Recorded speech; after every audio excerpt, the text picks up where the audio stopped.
सो आज हम बात करेंगे एक नया topic that is AC generator. Right, so basically AC generator है क्या? तो this converts mechanical energy into electrical energy. So we have this is a device. This is a device which converts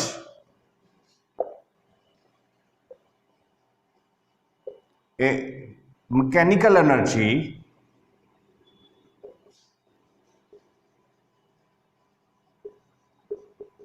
into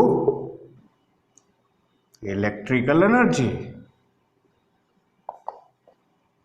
अब देखिए, अब ये convert कर रहा है, जनरेट नहीं कर रहा. So basically this is A converter. Right, so it is converting a mechanical energy into electrical energy. अपनी तरफ से जनरेट तो कर नहीं रहा ना. राइट, लेकिन इट किस प्रिंसिपल पर काम करता है? It works on the principle whenever there is a change in the magnetic flux, EMF is induced. Right, so it works on the principle, that means it works on the Faraday's law of electromagnetic induction. So whenever there is a change in the magnetic flux, whenever there is a change in the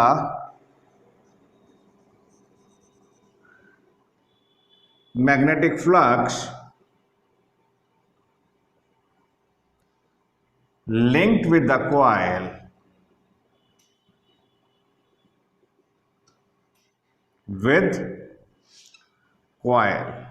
EMF is induced in the coil.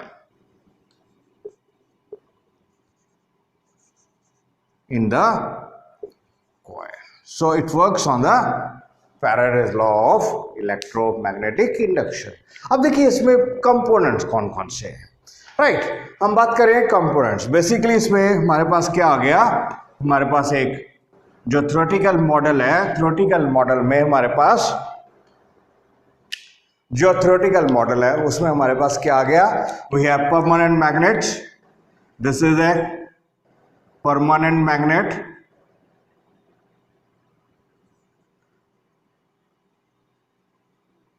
So one coil. So this is a coil.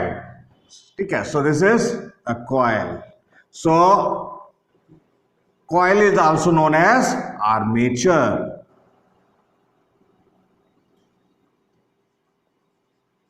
Coil is known as armature.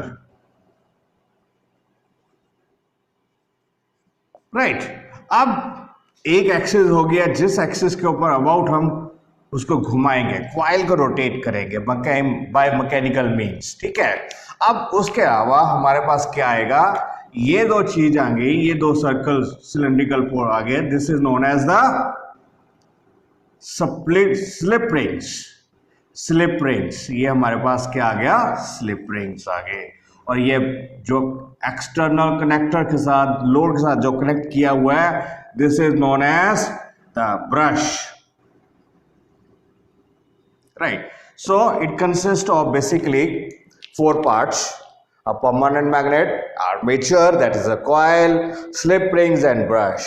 A mechanism to rotate this armature. और coil को rotate करने के लिए जो हमारे पास external एक mechanism होगा. ठीक है, वो पास क्या है कि हमारे पास एक magnet है. ठीक है, permanent magnet, armature, slip rings and brush. अब हम मैकेनिकल मीन्स के साथ इस कॉइल को रोटेट करेंगे. जब इस कॉइल को रोटेट करेंगे, जैसे इस कॉइल, ये इस पोजीशन में कॉइल को इस तरह रोटेट करेंगे, इस तरह कॉन्टिन्यूसली इसको रोटेट करते रहेंगे. सो जिस तरह कॉइल को रोटेट करेंगे उससे क्या होगा? ठीक है, angle between the area vector and the magnetic field continuously change होगा. सो अब देखिए, अगर कॉइल इस पोजीशन पर है, उसका एरिया वेक्टर किस तरफ आ गया? Towards right. कॉइल इस तरफ है, उसका एरिया वेक्टर किस तरफ आ गया? Towards right. तो ये हमारे पास ये आ गया, एरिया वेक्टर ये आ गया. मैग्नेटिक फील्ड की डायरेक्शन क्या है? मैग्नेटिक फील्ड की डायरेक्शन यहाँ. तो यहाँ पर जो एरिया वेक्टर है कॉइल का और मैग्नेटिक फील्ड है, दोनों में हमारे पास एंगल 0 हो गया. तो इस पोजीशन पर हमारे पास जो मैग्नेटिक फ्लक्स है वो हमारे पास मैग्नेटिक फ्लक्स मैक्सिमम आ गई। ठीक है, अब कॉइल को इस तरह रोटेट कर रहे हैं, है ना, तो इस पोजीशन पर अगर कॉइल आएगी तो हमारे पास उसका एरिया वेक्टर किस तरफ हो गया, ऊपर को। अब यहां पर हमारे पास मैग्नेटिक फील्ड किस तरफ है, मैग्नेटिक फील्ड हमारे पास इस तरफ है। अगर मैग्नेटिक फील्ड इस तरफ है, यहां हमारे पास cos थीटा की कोई ना कोई पॉजिटिव वैल्यू होगी, that will be less than 1, ठीक है ना, तो फ्लक्स की वैल्यू कम हो गई। तो इस वक्त हमारे पास फ्लक्स की वैल्यू कम हो गई। तो जब कॉइल बिल्कुल रोटेट करके इस तरह आ गई तो एरिया वेक्टर क्या आ गया, ऊपर को आ गया। मैग्नेटिक फील्ड किस डायरेक्शन में है, अलोंग द राइट साइड। अब यहां हमारे पास angle between the magnetic field और एरिया वेक्टर 90 डिग्री आ गया, तो हमारे पास इस वक्त फ्लक्स की वैल्यू 0 हो गई। फर्दर हमारे पास और रोटेट किया, ठीक है, तो इस तरह रोटेट कर रहे थे, इस तरह रोटेट करते रहे। अब इस वक्त हमारे पास क्या आ गया, एरिया वेक्टर तो इस तरफ आ गया, मैग्नेटिक फील्ड वेक्टर किस तरफ आ गया, इस तरफ आ गया, राइट। अब हमारे पास जो मैग्नेटिक फ्लक्स है, अब देखिए वो मैग्नेटिक फ्लक्स एरिया नेगेटिव ले आ जाएगी, so it will be A negative value. Angle between the magnetic field and the area vector is now greater than 90 degree. अब जब कॉइल बिल्कुल फिर सीधी हो गई, हाफ साइकिल कंप्लीट कर लिया, ठीक है ना, पहले यहां थी कॉइल, कॉइल का फेस इस तरफ था, फिर रोटेट करते करते करते करते इस तरह 90 डिग्री 180 डिग्री पर रोटेट कर गया, हाफ साइकिल कंप्लीट हो गया, ठीक है। तो यहां पर हमारे पास कहेंगे मैग्नेटिक फील्ड किस डायरेक्शन में है, इस डायरेक्शन में है। राइट साइड को एरिया वेक्टर किस तरफ हो गया, लेफ्ट साइड को, तो angle between them is 180 degree. अगर cos 180 कितना है, -1 है, तो फ्लक्स वैल्यू नेगेटिव आ गई, राइट, मैक्सिमम। फिर फर्दर हम कॉइल को और रोटेट किया तो एंगल जो हो गया, तो ये आ गया, ये वाला एंगल आ गया between the area vector and the magnetic field. Again flux की वैल्यू कम हो गई। फिर कॉइल रोटेट करते करते क्या हो गया, उसका एरिया वेक्टर बिल्कुल नीचे की तरफ हो गया और मैग्नेटिक फील्ड किस तरफ हो गया, वो तो राइट साइड में ही है। तो यहां हमारे पास एंगल कितना आ गया, अगेन 90 डिग्री। तो यहां पर हमारे पास मैग्नेटिक फ्लक्स फिर 0 हो गई। फिर उसी तरह रोटेट करते करते half cycle full cycle complete हो गया। तो यहां से ऐसे घूम रही थी, इस तरह घूम के पूरा एक साइकिल कंप्लीट होते होते यहां तक टाइम टी टाइम में कुछ ना कुछ हमारे पास फिर मैग्नेटिक फ्लक्स फिर पॉजिटिव हो गई।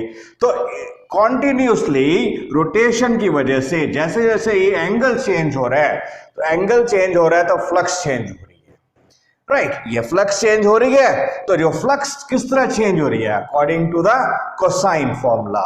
तो इसका जो ग्राफ बन गया that is a cos formula. So हमारे पास क्या था, मैग्नेटिक फ्लक्स क्या होता है, B A cos theta, where theta is the angle between the magnetic field and the area vector।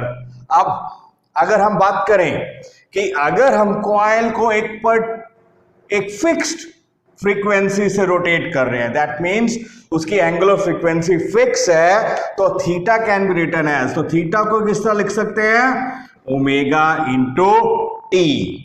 जब थीटा को हमने ओमेगा इंटू टी लिख लिया तो हमारे पास फ्लक्स की वैल्यू आ गई B A cos omega T.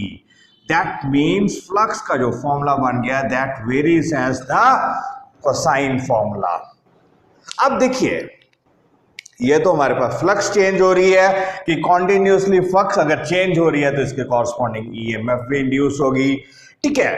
लेंज़ेस law क्या कहता है, अब देखिए जो लेंज़ेस लॉ है वो ये कहता है EMF is equal to minus D phi by D T, right. That means अगर हमारे पास एक फाई टी ग्राफ है, तो अगर हमारे पास ये फाई टी ग्राफ बन गया तो फाई टी ग्राफ की जो स्लोप होगी वो क्या होगी, D phi by D T. तो this is the slope of the phi T graph और negative of the slope is the EMF।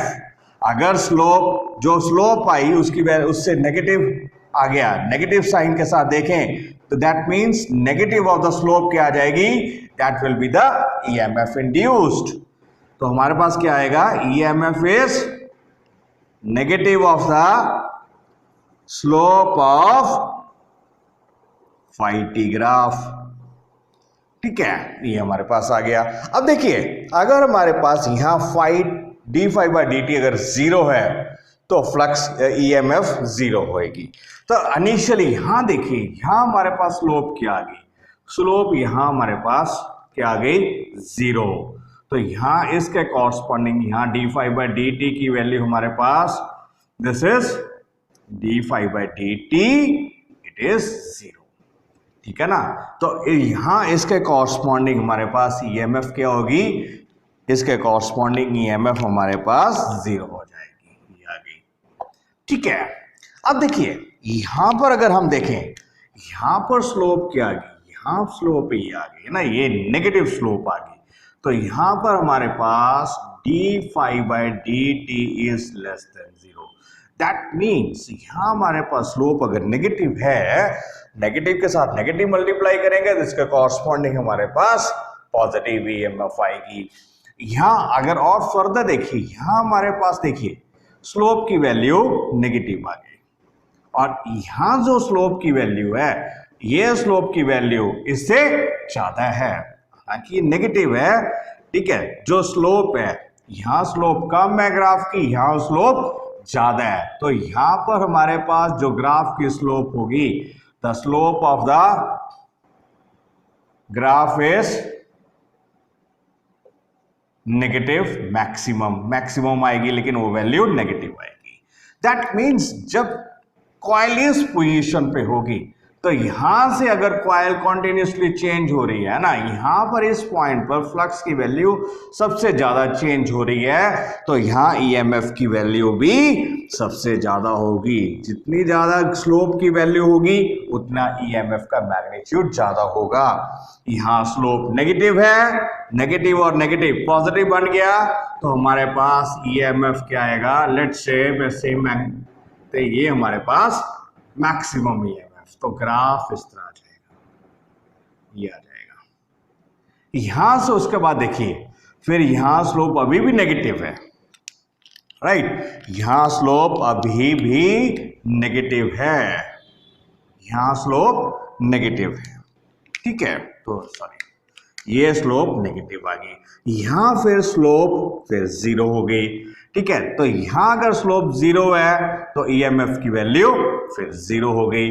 तो इस पॉइंट पे ईएमएफ की वैल्यू जीरो है, यहां स्लोप नेगेटिव है।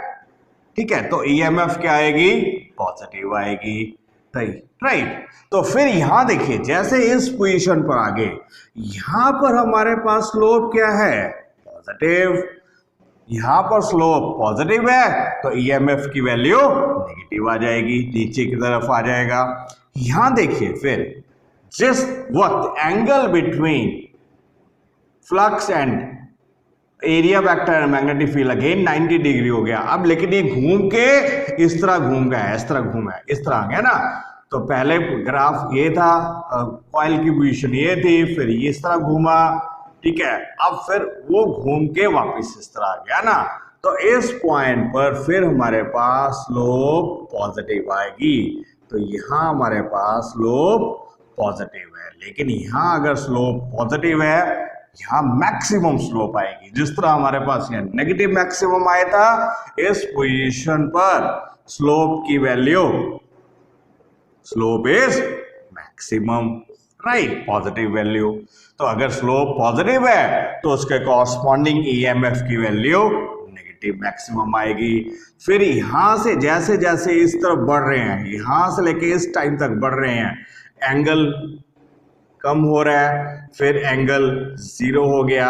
जब मैग्नेटिक फील्ड और एरिया वेक्टर में एंगल फिर जीरो होएगा, स्लोप की वैल्यू, सॉरी, फ्लक्स की वैल्यू मैक्सिमम आएगी। अगर फ्लक्स की वैल्यू मैक्सिमम है, यहां पर हमारे पास D phi by D T again it is zero, तो हमारे पास ईएमएफ की वैल्यू फिर जीरो हो जाएगी। तो क्या हो गया कि हमारे पास अगर स्लोप पॉजिटिव है ईएमएफ की वैल्यू नेगेटिव है, स्लोप मैक्सिमम है ईएमएफ की वैल्यू मैक्सिमम है। अगर पॉजिटिव स्लोप है तो ईएमएफ नेगेटिव मैक्सिमम होगी, अगर नेगेटिव स्लोप मैक्सिमम है तो ईएमएफ की वैल्यू पॉजिटिव होगी। तो हमारे पास किस तरह का ग्राफ बन जाएगा, यहां से लेकर यहां तक हमने बना ही लिया था, उसके बाद हमारे पास ये आ जाएगा। ठीक है, तो यहां से घूम के यहां तक नेगेटिव मैक्सिमम हो गई और ये फिर जीरो, ये आ गया। अब देखिए ये हमारे पास किस तरह का ग्राफ बन गया, ईएमएफ है ना, तो ये हमारे पास ग्राफ बन गया ईएमएफ का। सो this is the EMF induced in the coil, तो ये हमारे पास ई आ गया। ठीक है, अब देखिए यहां पर जो हमारे पास ग्राफ बन रहा है, फ्लक्स की वैल्यू जो कॉस वेव से चेंज हो रही है, कॉस फंक्शन से चेंज हो रही है, जो ईएमएफ इंड्यूस हो रहा है that is corresponding to the sine wave, वो हमारे पास एक साइन वेव की तरह हमारे पास आ गया। ठीक है, इसका मतलब ये हो गया जो हमारे पास यहाँ करंट इंड्यूस होगा दैट इज ऑफ, उसका जो शेप होगा, प्रोफाइल बनेगा, वो एक साइनोसॉइडल करंट होगा। यहाँ हम इसको साइनोसॉइडल करंट कह सकते हैं because it varies as per the sine curve, वो एक साइन कर्व की तरह चेंज हो रहा है, तो करंट या वोल्टेज की वैल्यू को हम साइनोसॉइडल करंट या साइनोसॉइडल वोल्टेज भी कह सकते हैं, इसलिए इसको ऑल्टर या। और सेकेंडली फिर इस ये यहाँ पर जब हमारे पास कॉइल इस पोजीशन पर आ गई, वापस ओरिजिनल पोजीशन पर आ गई, फिर वही साइकिल इस तरह कॉन्टिन्यूसली आगे बढ़ता जाएगा। ठीक है, फिर हमारे पास इसी तरह का एक साइकिल और बन जाएगा, फिर एक साइकिल जब एक चक्कर पूरा होगा फिर हमारे पास इस तरह का अपने आप को ये रिपीट करता रहेगा। That means this is a periodic current या periodic voltage which varies as per the sine function. ठीक है, right, so that's why it is known as the periodic and this is also known as the sinusoidal current. right, अब देखिए हमारे पास अगर इसकी equation क्या आ जाएगी ईएमएफ की, है ना, तो हमारे पास क्या था, फ्लक्स क्या थी हमारे पास, देखिए जो फ्लक्स थी हमारे पास that was N B A cos omega T. अगर हमारे पास नंबर, यहां तो हम नंबर ऑफ टर्न्स अगर एन मान लें, कॉइल की नंबर ऑफ टर्न्स एन होंगी, तो हमारे पास क्या आएगा, if the number of turns are N, तो फ्लक्स हमारे पास क्या आएगी, N B A cos omega T, ये हमारे पास फ्लक्स आ गई। राइट, अब ईएमएफ क्या थी हमारे पास, EMF is minus D phi by D T. Right, this is minus of derivative, किसका लेना हमने derivative, N B A cos omega T, ये हमारे पास डेरिवेटिव आ गया। अब देखिए n is constant, magnetic field is constant, area is constant, तो हमारे पास ईएमएफ क्या आ जाएगा, माइनस इधर है एन बी ए कांस्टेंट आ गया, derivative of cos omega T, किसका डेरिवेटिव लेना है, डिफरेंशिएशन किसकी करनी है, कॉस ओमेगा टी की।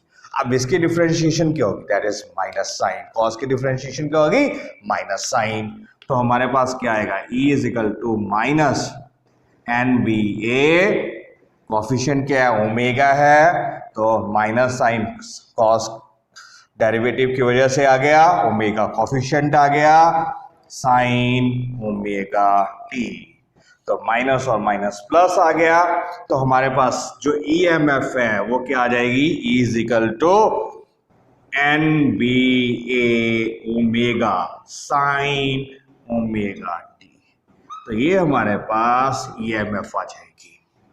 ठीक है, अब देखिए इसमें ये चीज क्या आ गई, देखिए ये वाली value N B A omega, this N B A omega क्या आएगा, this is the peak value of the induced EMF, that means ये जो वैल्यू मैक्सिमम वैल्यू आई है, कितनी ईएमएफ इंड्यूस मैक्सिमम हो रही है, So this maximum value of EMF is this NBA omega.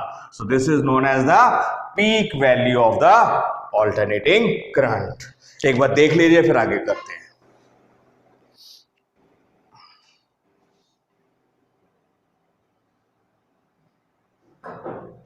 ठीक है, अब देखिए हमारे पास क्या आएगा. तो हमारे पास आ गया final equation E is equal to E naught that is sine omega t. ये आ गया हमारे पास जो EMF इंड्यूस होगी या वोल्टेज इंड्यूस होगी. सो this is the peak value of the signal alternating voltage. Right, अगर हमने करंट की वैल्यू निकालनी है, कॉइल की कोई ना कोई रेजिस्टेंस भी होगी या load, then current is equal to E by R आ जाएगा. राइट, सो इस तरह हम इन करंट इंड्यूस कर सकते हैं by changing the magnetic flux. अब देखिए इसमें दो चीजें इंपॉर्टेंट है. अब हम बात करते हैं ये जो हमने स्लिप रिंग्स लगाए हैं और ये ब्रश लगाए हैं, इसका क्या यूज है. अगर देखिए, अगर हम कॉइल को इस तरह घुमाते हैं, अगर कॉइल इस तरह कॉन्टिन्यूसली घूम रही है ना, तो ये जो वायर्स होंगी दो, जैसे लेट्स से हमारे पास ये दो वायर्स है. ठीक है, ये दो वायर्स है. अगर ये वायर्स हमारे पास घूम रही हैं, कॉन्टिन्यूसली घूम रही है इस तरह, ठीक है, तो क्या होगा, ये वायर्स इस तरह ट्विस्ट कर जाएंगी, है ना. ये ट्विस्ट, जैसे ये दो वायर्स है, ट्विस्ट कर गई हमारे पास. ये देखिए एक कॉइल की एक वायर से आ रही है, एक वायर इधर आ रही है. तो अगर इसको हम कॉन्टिन्यूसली इस तरह घुमाते रहेंगे, लेट्स से ये घूम रही है, तो ये इस तरह घूम रही है, तो वायर ये ट्विस्टिंग हो रही है वायर की. तो इस तरह अगर इस तरह वायर की ट्विस्टिंग होती रही तो it can not rotate, coil को हम रोटेट नहीं कर पाएंगे. तो हम क्या करते हैं, तो हम यूज करते हैं स्लिप रिंग्स. स्लिप रिंग्स क्या होगा, एक तरह का सिलेंड्रिकल कंडक्टर होगा. जनरली ये गन मेटल या ब्रास का बनाए जाते हैं. राइट, उसमें से ये दोनों वायर्स का एक एंड एक स्लिप रिंग के साथ कनेक्ट होगा, दूसरी वायर जो दूसरा एंड है वायर का, वो स्लिप रिंग दूसरे स्लिप रिंग के साथ कनेक्ट होगा. जब वो स्लिप रिंग के साथ कनेक्ट होगा तो हमारे पास क्या होगा, देखिए जैसे ये हमारे पास एक रिफल है ना, तो ये हमारे पास एक वायर हो गई, ये उसके ऊपर एक स्लीव हो गया, ये हमारे पास एक स्लिप रिंग के ऊपर. जिस तरह ये हमने वायर इससे अटैच होगी, ठीक है, दो स्लिप रिंग्स हो जाएंगे, एक वायर के कॉरस्पॉन्डिंग ये होगा. अब इसमें क्या होगा कि जैसे जैसे ये अब पूरा कॉइल इस तरह वायर तो रोटेट कर रही है, तो दोनों वायर्स कॉन्टिन्यूसली रोटेट तो कर रही हैं, लेकिन वो स्लिप रिंग साथ में इस तरह रोटेट कर रहे हैं, तो उससे वो ट्विस्टिंग नहीं होगी वायर की. तो ये वायर होगी, अगर दो वायर्स तो कॉन्टिन्यूसली रोटेट कर रही है, वो ट्विस्टिंग हो रही थी.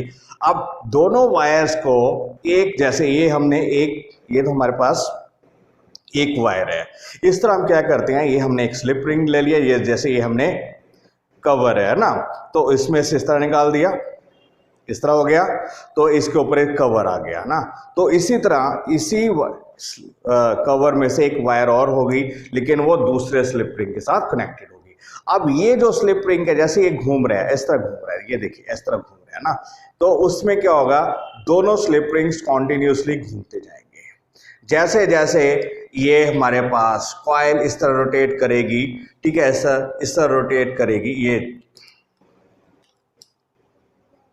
देखिए ये जो हमारे पास वायर इस तरह कॉइल है, ये इस तरह कॉइल रोटेट कर रही है, ठीक है. इस तरह अगर हम कॉइल रोटेट कर रहे हैं, इस तरह कॉइल रोटेट कर रहे हैं, जैसे ये मैं पेन को रोटेट कर रहा हूँ, उसका कॉरस्पॉन्डिंग ये स्लिप रिंग भी रोटेट करता जाएगा. लेकिन उससे क्या होगा, जो वायर है स्लिप रिंग के साथ अटैच्ड है, वो सिलेंड्रिकल सेक्शन है, पूरा पूरा सिलेंड्रिकल सेक्शन ऐसे घूमेगा, ये ऐसे घूमेगा, ठीक है, इस तरह ऐसे घूमता रहेगा. तो इस तरह, राइट, जो दोनों वायर्स हैं, एक उसका एंड एक स्लिप रिंग के साथ होगा, दूसरा स्लिप रिंग वायर दूसरे स्लिप रिंग के साथ होगा. दोनों स्लिप रिंग्स एक ही एक्सिस के ऊपर घूमेंगे, जैसे ये हम ये घुमा रहे हैं, ये घुमा रहे हैं, ऐसे हो गया, ठीक है, दोनों इस तरह घूमेंगे एक ही एक्सिस पर, ठीक है. अब दोनों स्लिप रिंग एक ही एक्सिस पर घूम रहे हैं, तो जो ट्विस्टिंग है वायर्स की वो नहीं होगी, पहली बात तो ये, ठीक है. दूसरा, वायर की जो थिकनेस है, this is very very small, ठीक है, इसकी तो इसको एक्सटर्नल कनेक्ट करना भी बहुत मुश्किल होता है. तो दूसरा एडवांटेज क्या हो गया, हमारे पास एक थिक कंडक्टर हो गया जिससे हम एक्सटर्नल सिस्टम को कनेक्ट कर सकते हैं। अब देखिए, लेकिन ये अब कॉन्टिन्यूसली घूम रहा है, जो टर्मिनल्स होंगे, जो बल्ब है या वो तो कॉन्टिन्यूसली घूमेंगे नहीं। अब इस स्लिप रिंग को एक्सटर्नल सर्किट के साथ हमने अटैच भी करना है, ठीक है ना। ये बड़ी इंपॉर्टेंट चीज है। ये स्लिप रिंग तो एक जैसे ये घूम रहे हैं, स्लिप रिंग कॉइल के साथ इस तरह घूमते रहेंगे, जिस तरह ये कॉन्टिन्यूसली घूमता रहेगा, इस तरह घूमता रहेगा ना, ये कॉन्टिन्यूसली इस तरह रोटेट, जैसे पेन रोटेट कर रहा है, ये हमारे पास ये दूसरा पेन भी रोटेट कर रहा है, मार्कर भी रोटेट कर रहा है, ये कॉन्टिन्यूसली घूम रहे हैं। लेकिन अब ये कनेक्टिंग, रोटेटिंग कनेक्टिंग को एक्सटर्नल सिस्टम साथ कनेक्ट करना है, तो हम क्या करते हैं, कार्बन ब्रश यूज करते हैं। जिस तरह आप देखिए, अब क्या है कि ये हमारे पास एक स्लिप रिंग घूम रहा है कॉन्टिन्यूसली। अब देखिए मैंने क्या किया है, इस तरह पकड़ा हुआ है, ये हम अगर ये घूम रहा है, ये तो कॉन्टिन्यूसली घूम रहा है ना। तो ये मान लीजिए ये दो मेरी ये जो एक ये फिंगर है, ये अंगूठा है, इसको मैंने इस तरह पकड़ लिया, ठीक है। अब ये देखिए, ये कांटेक्ट लूज नहीं कर रहा है ना, ये जो स्लिप रिंग है, जो रिफल है या पेन है, वो कॉन्टिन्यूसली घूम रहा है, और ये दो मेरी दो अंगूठा और ये उंगली है, इसको एक कांटेक्ट मिल गया। अब ये जो चीज है, ये एक हमारे पास ब्रश की तरह बिहेव कर रहा है, ये तो कॉन्टिन्यूसली घूम रहा है, ठीक है। यहां से करंट आया, इसमें से हाथ में से पास हो गया और एक्सटर्नल एजेंट में चला जाएगा। तो ये जो हमारे पास एक तरह का सिस्टम बन गया to connect a rotating system with the external stationary system, उसको कनेक्ट करने के लिए हम इस तरह एक कार्बन ब्रश यूज करते हैं। Carbon means graphite, generally carbon का एक एलोट्रोपिक फॉर्म है, ग्रेफाइट यूज करते हैं क्योंकि वो हाई स्पीड्स पर एक लुब्रिकेंट की तरह बिहेव करता है, ठीक है। और जैसे क्योंकि ये हाई स्पीड पर घूम रहा है तो फ्रिक्शन भी होगी, फ्रिक्शन से क्या होगा, हमारे पास हीट जनरेट होगी, हीट जनरेट होने से कुछ ना कुछ स्पार्किंग भी जनरेट हो सकती है, that can induce very high temperature. तो कार्बन जो है या हमारे पास ग्रेफाइट है, उसका हम ब्रश यूज करते हैं, ठीक है, to connect the external system with this cylindrical system. तो वो हमारे पास एक तो लुब्रिकेंट का काम करता है और एक बेटर कंडक्टर है। तो इस तरह वो कॉन्टिन्यूसली स्लिप रिंग घूमता रहेगा, और ये हमारे पास जो एक्सटर्नल कनेक्टर है या ब्रश है, उसमें वो हमेशा स्लिप रिंग के साथ इन कांटेक्ट में रहेंगे और कभी भी कनेक्शन लूज नहीं होगा, ठीक है। वो हमारे पास इस तरह रोटेटिंग सिस्टम को फिक्स सिस्टम के साथ कनेक्ट करने के लिए जो हम यूज कर रहे हैं, that is known as the brush. ये उसी तरह हो गया जिस तरह मैंने ये ब्रश को इस उंगलियों के साथ इस पेन को पकड़ लिया, ये घूमता रहेगा, मेरी उंगलियां तो फिक्स होगी। ये जो पेन हो गया एक स्लिप रिंग की तरह बिहेव कर रहा है, ये जो दो उंगलियां हैं एक हमारे पास ब्रश की तरह बिहेव कर रही है। तो हमारे पास क्या हो गया, कॉइल कॉन्टिन्यूसली घूम रही है। अगर हमारे पास स्लिप रिंग्स क्या काम कर रहे हैं, स्लिप रिंग्स जो है वायर की जो ट्विस्टिंग है उसको बचा रहे हैं, उसको कॉइल को एक्सटर्नल सिस्टम के साथ कनेक्ट करने का एक जरिया बन रहे हैं, ठीक है। तो हमारे पास दो स्लिप रिंग्स हो गए, एक स्लिप रिंग के साथ कॉरस्पॉन्डिंग हमारे पास एक ब्रश आ जाएगा, दूसरे स्लिप रिंग के साथ हमारे पास दूसरा ब्रश आ जाएगा। ये फिक्स कनेक्ट वायर्स होगी, ये लोड में से पास होके फिर इधर आएगा। जब फ्लक्स चेंज होगी, करंट इंड्यूस होगा, वो करंट वायर में से पास होके, बल्ब में से पास होके इस तरह एक सर्किट कंप्लीट हो जाएगा। This is how we can connect the current induced, जो करंट कॉइल में करंट इंड्यूस होगा उसको एक्सटर्नल सिस्टम साथ कनेक्ट करने के लिए दो चीजें बड़ी इंपॉर्टेंट है। लेकिन जो फ्लक्स चेंज हो रही है, कॉज क्या है ईएमएफ इंड्यूस होने का, वो है फ्लक्स चेंज हो रही है। So there is a continuous change in the flux, ठीक है। वो हम एक्सटर्नल एजेंट के साथ यूज करते हैं, हम इंजन्स मैकेनिकल इंजन यूज करते हैं, उसके साथ हम आर्मेचर यूज करते हैं, आर्मेचर को कॉन्टिन्यूसली घुमाता रहेगा, उसके साथ हमारे पास मैग्नेटिक फ्लक्स चेंज होगी। जब मैग्नेटिक फ्लक्स चेंज होगी तो ईएमएफ इंड्यूस होगी। So this is the principal diagram, graphs and working of the AC generator.